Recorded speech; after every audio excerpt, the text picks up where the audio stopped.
Hello, and thank you for joining NASA Rockets to Racecars Physical Fitness session. My name is Marile Colon Robles, and I'm the Education Professional Development Specialist here at NASA Langley Research Center. We're going to be talking today about the importance of physical fitness for both race car drivers and astronauts, and also other similarities. This training is going to help you do the activities at the track. So thank you for joining us today. Now, exercise is extremely important for us as well for the race car drivers and astronauts. Now think for us. Exercising has a number of different benefits, from keeping us happy, flexible, and in shape, particularly with our hearts. Our heart needs to pump all that blood throughout our bodies. And so keeping us fit and doing different types of exercises, including cardio and making sure that our muscles are nice and strong, are extremely important and have a lot of benefits. Now, for race car drivers and for astronauts, there's also some importance as well. And one of the differences is between what they're experiencing, both astronauts and race car drivers, is if we think of their work. Race car drivers are always in the car, feeling a lot of pressure, right? All these turns and what we call G-forces. Now, G-forces is this acceleration that your body feels based on changes in the direction of the car. We can experience this ourselves when we go to roller coasters. And when the roller coasters goes down and up, that's when we really experience those G-forces. And the number of G's means how many times do you feel your own weight. And depending on the direction of those G-forces is where you're going to feel them. So let's think a little bit of this with the race car drivers. As race car drivers are going around the track, and around, they're constantly feeling a force, but it's sideways. When you are on a roller coaster, you feel it down and you feel it up. So you might feel it pressuring you down and then lifting you up off your seat, right? So with race car drivers, as they're turning, they feel it crossway, okay? So they'll feel it from their shoulder to their waist. And if it's 2 G's, right, remember that the number equals how many times their weight. And so let's assume that you have a 100-pound driver and they're experiencing 2 G's. Now it's 200 pounds of force in this direction. So from their shoulder through their hips. If we were on the roller coaster experiencing 2 G's, we would feel it like on top of us in this direction, up, down, or from the bottom up. Now, astronauts also feel G's as well, particularly when they're taking off on the rocket. And if you think, let's think back, they're sitting in a chair and they're pointing up. So as they're moving upward, they're actually feeling it in their chest. Other people that might feel G's as well is pilots, particularly fighter pilots, and they might experience it from their top all the way down.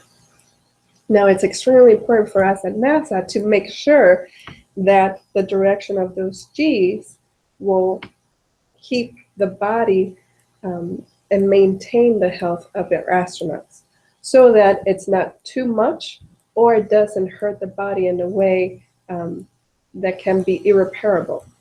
So when engineers design things like space capsules, they keep that in mind so that those G's are in a direction that are easy to experience for astronauts. Now, race car drivers are experiencing between 2 and maybe 4 G's during a race. And if you think about it, a whole race could be up to 4 hours or even more.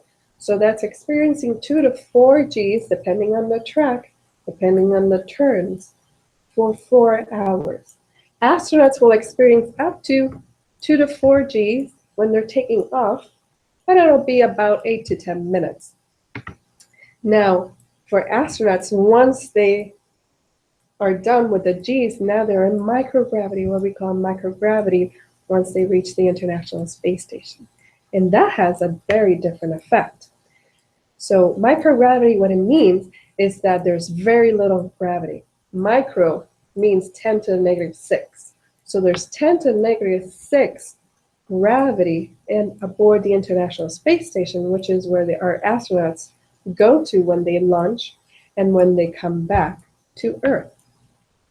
So it's very, very little gravity. And then it's the experience that their bodies feel in a very short amount of time, that change, if you think about it. So our astronauts need to be physically fit and very important nutrition. So there's a number of exercises that we can do here on Earth that astronauts have to do as well to maintain that physical fitness. So these activities are simple to do, and they're very easy to recreate here on Earth. So this is really good. And let's do it in the sequence that we would do at the track. So at the track, you're going to be at a stage, which is really neat, and you can see the turns as well. So you can talk about the experiencing that the race car drivers feel. Now, one of the activities that astronauts have to do involves clothespins. Okay? And it's opening and closing clothespins. And they have to do this with all their fingers, and it's actually pretty difficult to do. Now, the importance of doing this sort of activity, my gosh, my hand is hurting, is particularly for those astronauts that are doing spacewalks, when they go outside to repair the International Space Station. Remember, it's a laboratory in space, but it's also a home. So just like your own homes, we need to maintain it and take care of it. And this is particularly important, and that happens a lot, because they're going to be wearing very bulky gloves when they go outside to repair the space station. But they still have to work with very tiny tools.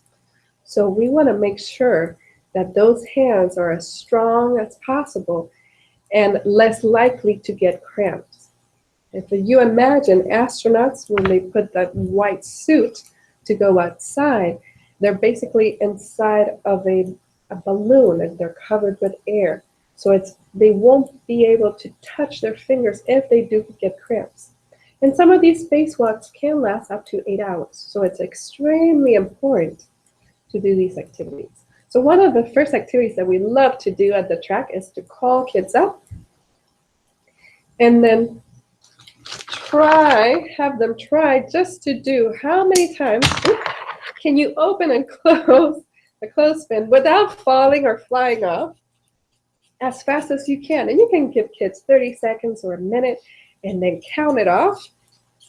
And then you can ask them to do every finger and even their other hand, and that'll be very interesting. So that's a neat activity to get into the importance of physical fitness even with your hands, because it's part of the intricate part of the astronaut's jobs. Now, physical fitness is important for race car drivers as well, particularly for Jimmy. They're spending 4 hours in the car on average, and they have to still drive and manage the car, be able to maneuver the car, even with those forces acting on their bodies. So they need to be very fit.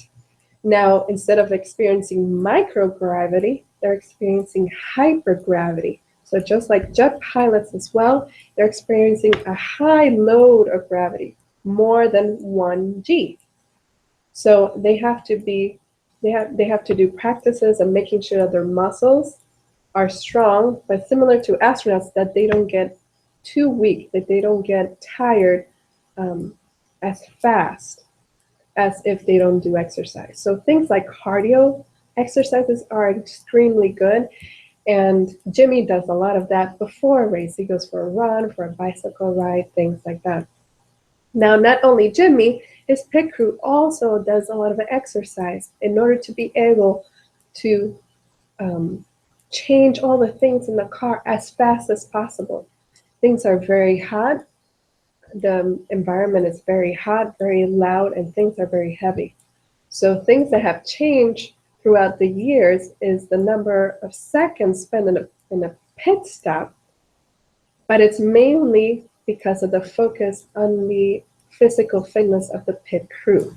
So that has actually dropped by 7 seconds. So focusing on the physical fitness of the pit crew has dropped 7 seconds down on an average now pit stop. So it's very significant. Also with Jimmy, if you watch the Google Hangout that we had with Jimmy, you will notice that he talks about how much sweat he would do. He would perspirate throughout a race, something that hydration is extremely important. He used to lose about 4 pounds between the start of the weekend to the end of the race. And that would be a huge impact on his body, and it would take him all the way to Thursday. Let's say the race was Sunday. It would take him all the way to Thursday to recuperate. Now that he's very focused on his physical fitness and nutrition, and particularly his hydration, now he loses an average of 1 pound throughout the weekend. So by Tuesday, he's feeling like his old self again. So physical fitness and nutrition is extremely important for both astronauts and race car drivers. Now, in another activity, after you do this activity with the kids, you can have them simulate now wearing gloves. Now, a space glove is an astronaut glove is difficult to get, but you can simulate it by using 2 gloves. So I'm actually wearing 2 gardening gloves, one that's thin and another one that's a bit bigger, to be able to put one on top of the other. And it's something very snug, not so comfortable maybe. The only difference here with the actual astronaut gloves is that the astronaut gloves are made to fit each hand for each astronaut, at least for the NASA astronaut. So having 2 gloves kind of simulates that. Also, when they do a spacewalk, when astronauts do spacewalks, they actually wear 2 gloves. One that is more plasticky and form-fitting in the inside of a much bulkier, the white one that we know, we've come to know when we think of astronauts. So the big white bulky one goes on top. So now you can do the same activity with the same kids that are already on stage, but now try it now with the gloves and try to see, do you have the same number, can you open it the same number of times or not? Now also you guys will have Jimmy gloves, so it'll be interesting to see how the simulated astronaut gloves and the Jimmy gloves compare, right? Because Jimmy's gloves are more for comfort and grip. The astronauts' gloves are to protect them from being in space, right? Being in the vacuum where the temperature changes so drastically. If one hand of the astronaut is in the sunlight and the other hand is in the shade, this hand and the sunlight can be up to 200 degrees Celsius, whereas this one that's in the shade can be a negative 200 degrees Celsius. So it's a 400-degree temperature change that astronauts could experience. So keeping them safe from the vacuum, but also temperature, is extremely important. Now, activities like this one, exercise like this one, actually astronauts do have to do, and it looks something very similar to a clothespin, but it's a metal, and they have to open and close it at Johnson Space Center. Okay. Now that the kids have done it with the gloves and without the gloves, they get a sense of how difficult it is and the importance of being fit all over your body. So it's really neat activity. The other one that you can do once they try it for a little bit is using jump ropes or a rope and putting it out. And then you can have some helpers holding the rope up, and then seeing how many clothespins can the kids wearing gloves can put on the rope. Okay, so that's a neat activity that you can do as well with the kids. Now, our astronauts need to repair things. So another activity that we have that we suggest bringing up a different set of kids is trying to build something. Now I have here a puzzle, and again, wearing those gloves, 2 pair of gloves and Jimmy's gloves, you can compare and contrast how difficult or easy it is to build something. Now these are teeny tiny, and you can do this in the classroom if you have any type of puzzle, but you can also use blocks. Blocks that can be stackable, and that's what you'll have at the track. So then the competition would be who can make the biggest tower. Again, with the gloves, and then you can have 4 kids doing that activity, and then 2 helpers putting the blocks out for those 4 kids doing that activity. Another thing is that both astronauts and race car drivers need to be pretty quick with their reaction time. So you guys will have rulers, and you can measure who is the quickest hand. Who has the quickest hand? The idea is that you put the 0 on the bottom, and you have somebody hold it and drop it without telling the person that's trying to catch it. And wherever you land, the closer to 0 that you are, the faster your reaction time is. So you can have 2 students, 2 kids per ruler. One will be the dropper, and the other one will be the catcher. And then you can switch them out. We're planning to send about 4 rulers, and that'll be a total of 8 kids. But again, 2 kids per ruler. And the closer you can get it to 0, the faster your hand. Now, I know what I'm dropping it, so it'll be interesting to see when the students do it in pairs. Now, the last activity that we ask you guys to do is using the Jimmy Johnson booklet. Inside the Jimmy Johnson booklet, which each student is going to receive, there is a page around the middle where you can dress a NASA astronaut, and you can dress Jimmy as well. And then you can compare and contrast what does Jimmy wear and what do astronauts wear. Now I want to show you guys a picture of an astronaut next to a race car driver, because there's a lot of similarities between what they wear. Now, what I'm sharing right now is a video that we invite you to watch. It's NASA Edge video when they went to a Daytona 500, and they were able to interview a NASCAR driver with an astronaut. And just seeing those 2 suits that they're wearing, those are very similar suits. Our astronaut is wearing their flight suit, which has no mixed material, which protects them from fire. The race car driver's suits are just the same. They're built with the same materials for the same purpose, to protect them from fire. So there's a lot of similarities there with what they wear. And also remember all the similarities we talked about on the importance of exercising, and also the importance of being fit to be able to sustain either microgravity or hypergravity. Now, 2 astronauts just came back, and I have them right here. Just came back to Earth on March after a whole year in space. They are Scott Kelly and Mikhail Kornikov. They came back in March after spending an entire year. Now, we would love for you guys to talk about this. This was called the 1-year mission, and it's still going on. These are the first 2 astronauts that have spent an entire year aboard the International Space Station. Usually, astronauts spend between 2 months to 6 months. So this is very unique, very new, and we didn't really know, NASA didn't really know what to expect, what would happen. And it's still an ongoing research, because even though they might have retired as astronauts, they are still willing to do all the research and activities to see how their bodies adapt now that they're back on Earth after being in microgravity for an entire year.